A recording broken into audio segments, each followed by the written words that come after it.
تو نارمل زندگی گزاریں. لیکن اگر واقعی ایسا ہو رہا ہے, گر رہے ہیں چلتے چلتے, آوازیں نکالنا شروع کر دیتے ہیں, تو اس کا مطلب کوئی مسئلہ ہے. تو ایسے موقع پہ کسی ڈاکٹر کو دکھانا چاہیے, علاج کرنا چاہیے. اور اس دوران اگر بالفرض جن چڑیل بھوت کا کیس ہوا, جو کہ ہوتا نہیں ہے, یہ علامتیں بھی جن چڑیل بھوت والی نہیں ہیں, پھر بھی ہے, تو وہ تو ویسے ہی ہر مسلمان کو سورہ فلق سورہ ناس پڑھ کے دم کرنا چاہیے.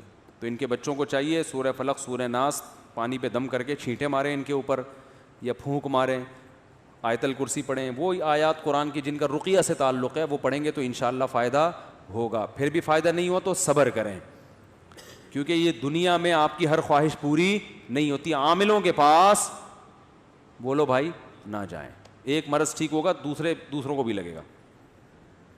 جس گھر میں اس طرح کوئی جن چڑیل بھوت ہے نا, اور وہ تعویذ گنڈے نہیں کر رہے, تو سمجھ لو کوئی نہ کوئی گھر میں کر رہا ہے. جیسے مجھے ایک صاحب کہنے لگے, یار انہیں تو اتنی احتیاطیں کی پھر بھی ان کو کرونا ہو گیا. میں کہتا ہوں اس نے کی ہے, اس کے ساتھ اٹھنے بیٹھنے والے نے نہیں کی ہوگی. کرونا خود سے نہیں لگتا, کہیں نہ کہیں سے موو کر کے بولو نا آتا ہے. تو آپ یہ بات ہی فضول ہے کہ وہ تو اتنی احتیاط کر رہا تھا کہاں سے لگ گیا. بھائی اس نے ہو سکتا ہے کہ اس کی بیوی نے نہ کی ہو, اس کے بچوں نے نہ کی ہو, بچہ باہر جا کے لوگوں سے مل ملا کے آیا ہو, تو کہیں نہ کہیں سے. تو اسی طرح جن چڑیل بھوت اگر گھر میں آ رہے ہیں نا, آپ اگر تعویذ گنڈے نہیں کرتے تو سمجھ لو کہ آپ کے ساتھ اٹھنے بیٹھنے والوں میں کوئی تعویذ گنڈے کرنے کا قائل ہے. وہ مانتا ہے ان چیزوں کو, وہاں سے جن چڑیل بھوت اس کے کندھے پہ پاؤں رکھ کے آپ کی جیب میں داخل ہو رہے ہیں. سمجھ رہے ہو؟ تو گھر کو ان چیزوں سے, جن چڑیل بھوت کی باتوں سے پاک کر دو. انگریزوں پہ جنات کا ریشو بہت کم ہے, مسلمانوں پہ جنات کا ریشو بولو بھائی زیادہ. حالانکہ وہ کافر ہیں, وہ تو غسل جنابت بھی نہیں کرتے, ان پہ زیادہ آنے چاہیے نا. کیا ہو گیا بھائی, ان پہ کم ہے ٹھیک ہے, ہم پہ کیا ہے زیادہ. اس لیے کہ جن کی دکان وہاں چلتی ہے جہاں جن کو لوگ زیادہ لفٹ کراتے ہیں. جن کو پتہ ہے میری مارکیٹ یہاں زیادہ چلے گی, ان کو پتہ ہے گورا لفٹ نہیں کرائے گا, وہ ڈاکٹر کے پاس جائے گا, تو وہاں زیادہ ان کی مارکیٹیں چلتی نہیں. آتے ہیں انگریزوں پہ بھی جنات آتے ہیں, لیکن ریشو بہت کم ہے. اور دیکھنا ان پہ بھی جو آ رہے ہوں گے نا, ان کے کسی پادری سے تعلقات ہوں گے, اس پادری نے ان کو وہمی بنا دیا ہوگا. لیکن پھر بھی جن ہوتے بھی ہیں بہت کم. زیادہ تر انہی لوگوں پہ ہوتے ہیں جو ہر وقت بیٹھ کے جن چڑیل بھوت کی باتیں کر رہے ہوتے ہیں اور جن کو بھگانے کی کوششوں میں لگے ہوئے ہوتے ہیں. اللہ کا شکر ہم جن کو لفٹ ہی نہیں کراتے ہیں. ہم کہتے ہیں آؤ یار بھی سلام دعا کرو, نہیں آیا ٹھیک ہے. میں تو عاملوں سے کہتا ہوں یار ہم پہ بھی 2-4 چڑیلیں بھیج دو, تم اتنے فنڈر ہو. عامل لوگ نہیں بھیجتے. پھر پتہ ہے کیا کہتے ہیں, اس نے کچھ حصار کھینچے ہوئے ہیں.